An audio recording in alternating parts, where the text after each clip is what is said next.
Thank you very much for taking the time to come today. I think it's a good opportunity for me to see you and exchange with you. As you know, Peugeot in Greece especially is for us. Greece is an extremely important market. Peugeot has been now number 2 in the market for the last 7 years in a row, and Peugeot with a market share of around 8%, and I hope for more in the coming years, has one of the best performances in Greece for the whole of Europe. So basically in Europe, Peugeot is very strong in France, obviously, with more than 13% market share. We're extremely strong in Portugal as well, where we're number 1 with a market share of close to 11%.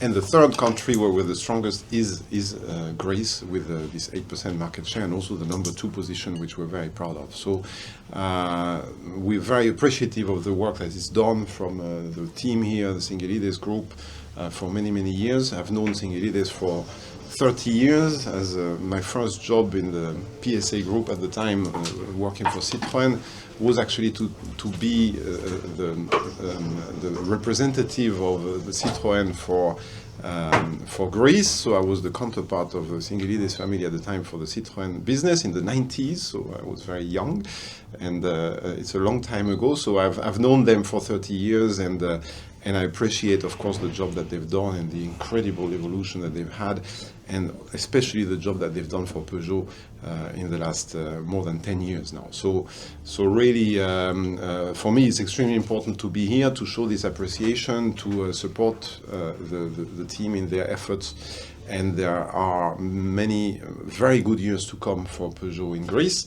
We're convinced about that because we're working, as you know, on a plan to expand Peugeot over the next few years. We want in 2030 to reach 1.5 million sales in the world, when we are at 1.1 million last year.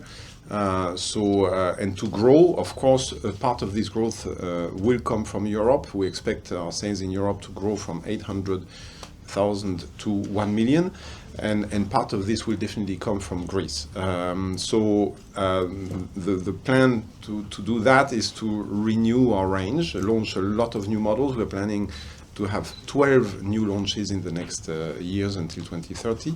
So the range will be basically completely renewed, and it will start next year with the launch of the new E208, which will be based on the new platform of the group, of Stellantis, a platform which will be absolutely state-of-the-art on the BEV market, in terms of efficiency, in terms of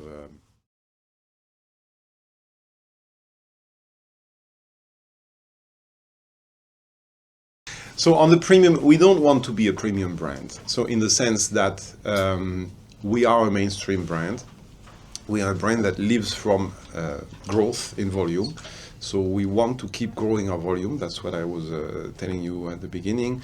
Whereas a premium brand might be happy with a lower volume as long as there is a top value on every car they sell.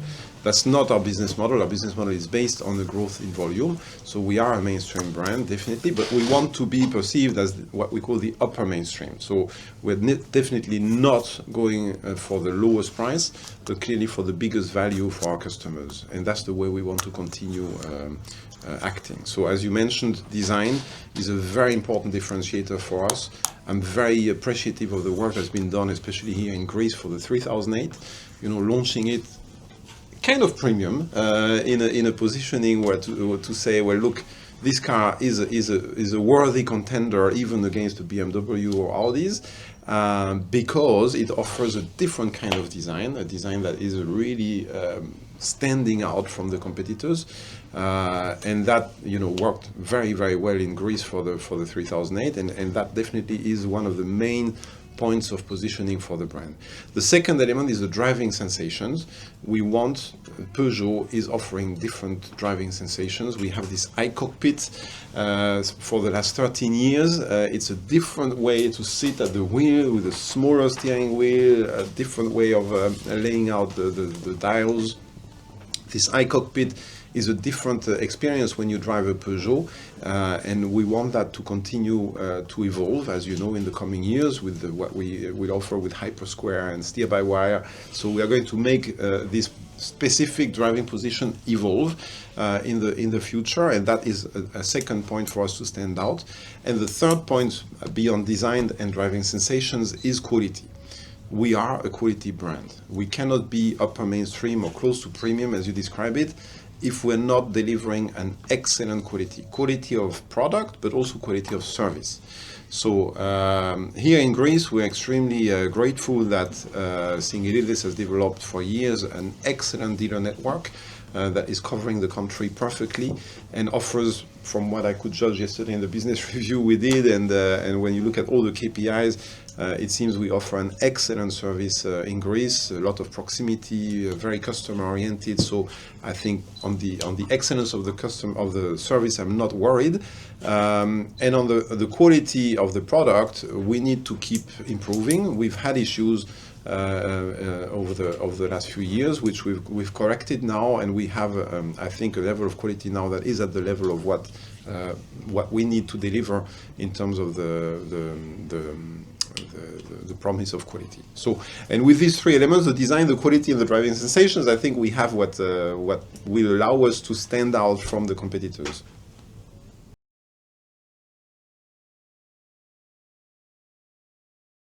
Well, you know, it's very simple. What we presented in China has nothing to do with Europe. So that has to be very clear. We're not using the Chinese partnership we have for Europe. So we don't plan to launch the products we will develop with Dongfeng anywhere in Europe. So so what we presented in China are two concepts of cars that we could launch with our partner Dongfeng. So the idea is to use their technology, their platform, in terms which is state of the art in terms of driving assistance systems, in terms of self-driving functionalities, in terms of battery, electric powertrains, and then put on these platforms a design that is typically Peugeot. And I think the two concepts, I don't know if you've seen them, but we've really tried to reinterpret what the Peugeot design is on these Chinese platforms. And I think the reception we had from the people there and the press that we could meet was extremely positive, because it's again exploring new ways for Peugeot in segments where we are not present in Europe, which again is something very important for us, is to have a complementarity between our European product range and what we want to develop with the Chinese partners. So these cars are much bigger.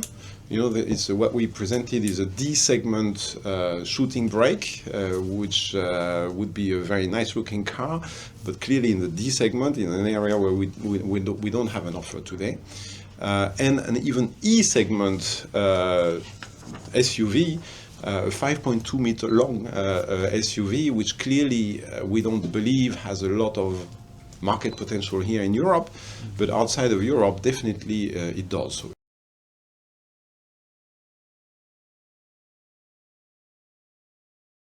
at the moment, overall, there's no impact on the size of the market. So the market, what we see over the last few weeks in terms of order intake, we don't see an impact. Actually, the market is rather dynamic and moving in a positive way. So we don't see a negative impact on the market as it stands.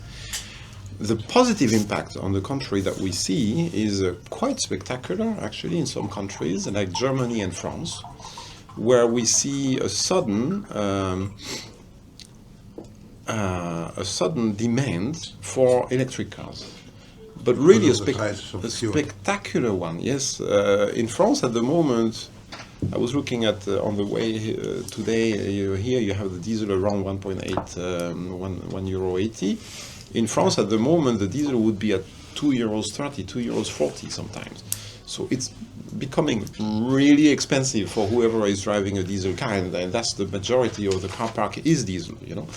So it's an incentive actually for people to start really wondering, well, would it not make sense to have an electric car? And so, plus there are some subsidies from the state helping people move to electric cars, and we clearly use that opportunity to have special offers on electric cars. And the result is that in the month of April, the demand for electric cars has really grown spectacularly. In France, in the month of April, more than 60% of our sales on the private customers was electric cars. So, and this moves from 20 to 60 in the course of 2 months. So that's one aspect we've seen of an indirect effect of the war, because through the increased oil price, all of a sudden people are really showing an interest for electric cars that there wasn't before, on new cars and on used cars as well. So there's all of a sudden, our dealers were complaining 2 months ago that the electric cars on used cars is difficult to sell and nobody wants them. All of a sudden, there is a big demand, and since there are delivery times on new cars, people are actually taking even used cars electric, and all of a sudden the prices on electric cars is growing on the used car market, which is excellent news, because then that will of course affect the residual values we set on new cars. And until now there's been always a bit of reluctance. So if you have residual values of X on a petrol car, it will be X minus something on electric, because you're not sure what happens in 3 years. If all of a sudden on used cars the demand is growing, where the residual values we set on new cars will be also higher, and the electric cars will become much more accessible, much more affordable. And that is a change that we think will go beyond the war. The effect we see now will go beyond, because when you get the big public being interested in electric cars, we know people buying electric cars will not come back to non-electric afterwards. So we think the adoption will accelerate. So we see this phenomenon in France, we see this phenomenon in Germany as well, because there is a lot of subsidies as well from the state. To be very honest, we don't see it in Spain, we don't see it in Italy, we don't see it in Greece for the moment. But definitely, if there is this increased demand, it will again change the economic equation of electric cars.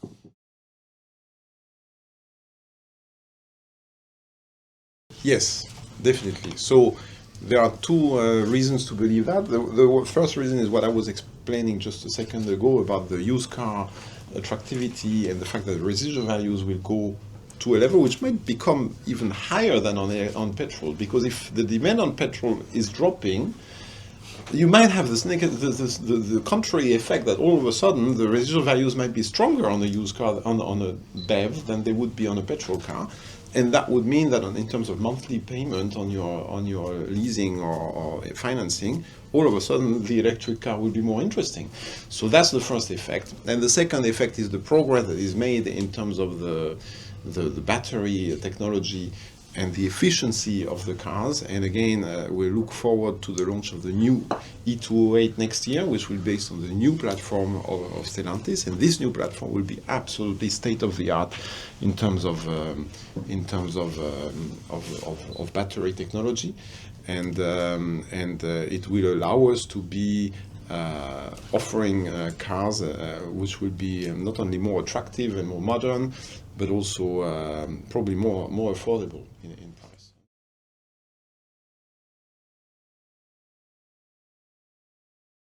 For us, the priority is BEV.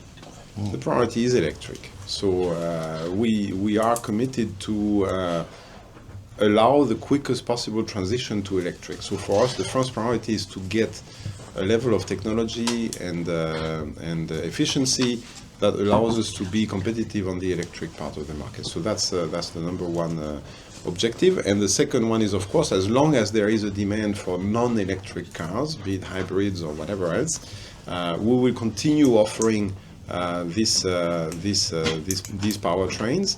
And yeah, so here we continue to develop these in accordance to that, but that's not the number one priority. Again, the number one priority is to get the electric powertrains right.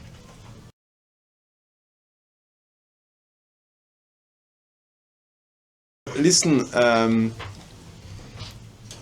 we're using the same technologies. We're using the same platforms sometimes, not always, because you see, for example, smart car, which is used by Citroën or by Fiat, we're not using as Peugeot, because we believe that, you know, we need a certain level of, for example, assistance systems, which is not available on the smart car platform. So we are choosing within the Stellantis technology the one that we've considered to be the most appropriate for Peugeot's target group. And then it's all about the brand, basically, you know, and what the brand is saying.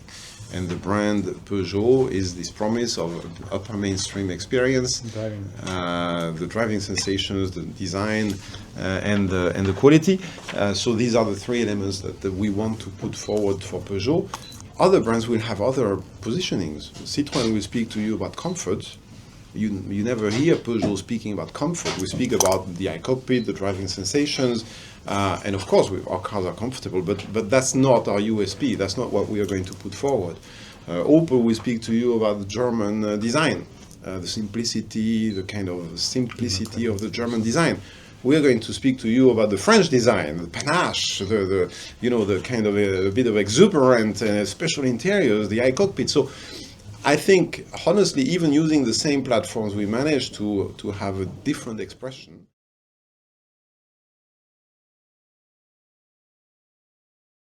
We're not going to go into rally, I can tell you that. You know, we won the World Rally Championship, I think, twice.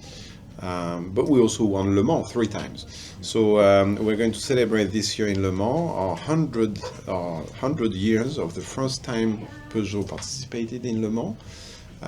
We're the only, actually there's more and more brands coming into the World Endurance Championship and into Le Mans. But the only one who was there 100 years ago is Peugeot. Next year, the only French brand who will be in its home race in Le Mans will be Peugeot. So I believe that Le Mans is the epitome of what we call this French panache that we want the brand to stand for, you know. So for us, being in Le Mans is absolutely the right thing to do. We cannot do Le Mans and rally, it's impossible. We'd love to be in everywhere, but we have to make choices. So we want to be serious about our performance in Le Mans. So we committed now to stay until 2030 in the championship, and I hope, obviously, that in the next 3 years there will be at least a podium or maybe a victory in Le Mans.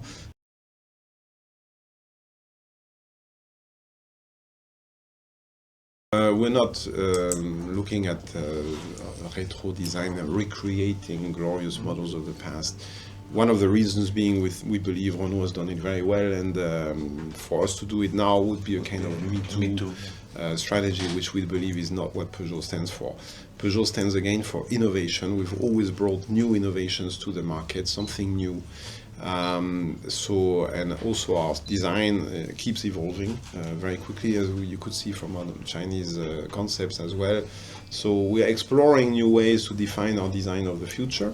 And we believe that is the right way. Now, having said that, of course, we will try to give some hints of our past. You could see, for example, on our Polygon concept car that we presented last November, the new light signature at the front, this horizontal light signature, in a way is reminiscing of the horizontal face that you had on the 4 Series in the past, or on the 405, on the 205. So you could see some hints about the past, an echo. Yes.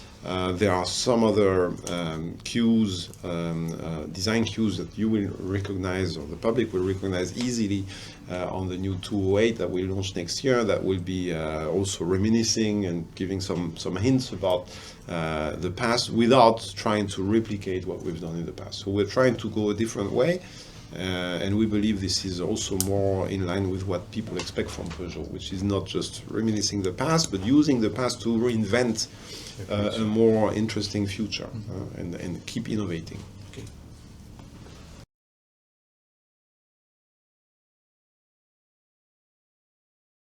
On the honestly, I don't know. I mean, We see this accumulation of launches. It's almost every week there's a new brand, a new model, Yes. a new thing.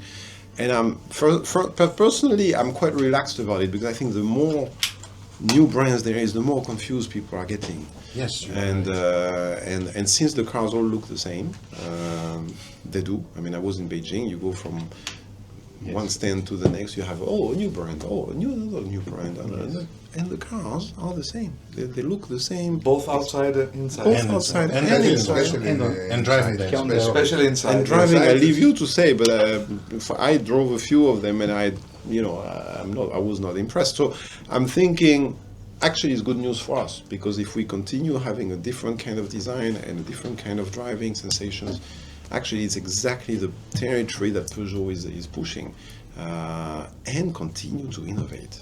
That's the bit that I think you guys should also keep challenging, the manufacturers to say, so when do you bring innovations? And not for me to be a bit more provocative, retro design is not innovation. It's not innovation. It's nice. It's funny. It's the old car, but it's not bringing a lot of new things to the party. What's new? What's bringing the car forward? That's the bit that we should answer. I think that what Peugeot is trying to answer. The biggest problem of European auto industry is the software or the batteries. What the problem? I mean, the biggest challenge. Yeah, the challenge when you see what happened in Beijing is the battery technology, and especially the assistance, the driving assistance system, where the Chinese have